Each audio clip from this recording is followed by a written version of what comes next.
Il était une fois un roi et une reine qui, après bien des années d'attente, eurent enfin une petite fille. Ils décidèrent de l'appeler Aurore.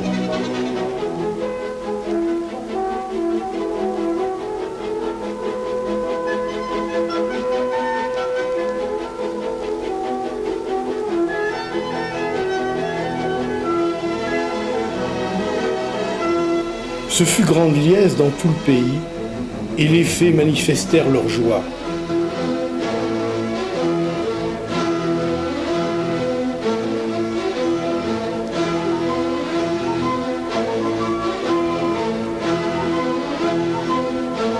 Tous les habitants de la région vinrent au palais royal pour saluer l'enfant.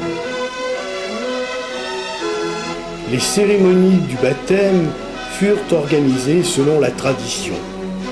Le roi et la reine présideraient un grand banquet offert aux fées. Puis l'enfant leur serait présenté et mis sous leur protection. Mais personne n'avait pensé à inviter Carabosse, une vieille fée malfaisante, absente du royaume depuis très longtemps. Elle arriva très en colère. Des excuses lui furent présentées et on lui dressa un couvert au bout de la table.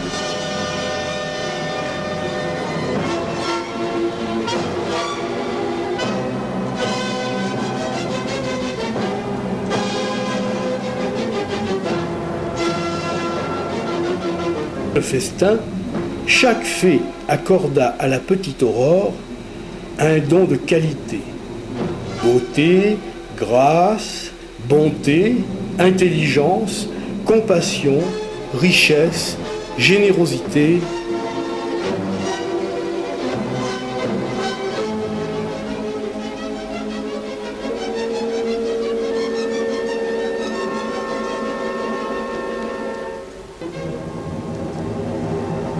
Et Carabosse arriva, la dernière, et cria « Le mépris de tes parents à mon égard mérite châtiment. Aussi, lorsque tu seras jeune fille, tu te perceras la main avec un fuseau à filer la laine et tu mourras. » Mais la petite fée bleue, qui s'était cachée, chassa Carabosse et dit « Tu te perceras la main, mais tu ne mourras point.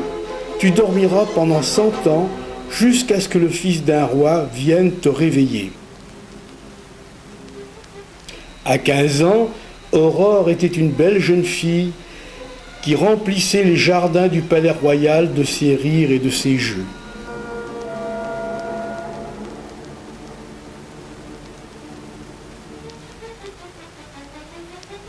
Un jour, cependant, échappant à la surveillance de sa dame de compagnie, elle entra dans une pièce où une vieille femme filait la laine avec une quenouille en dépit de l'interdiction royale. Aurore prit le fuseau, se perça la main et perdit connaissance.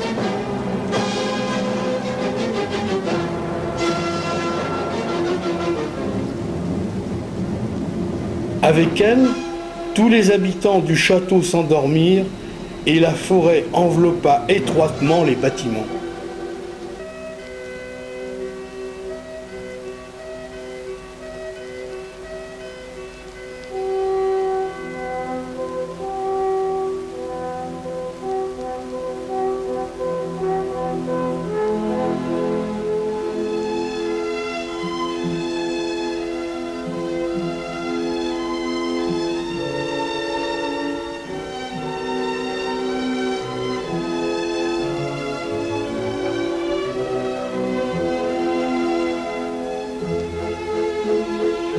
Un siècle plus tard, un jeune prince qui chassait dans la région, étonné par les tours qu'il apercevait dans la forêt, se fit raconter la légende.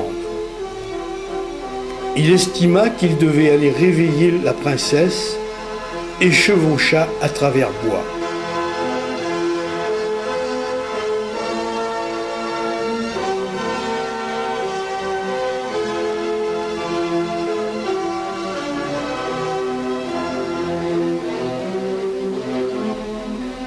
Au baiser du prince, Aurore se réveilla et avec elle tous les habitants du château.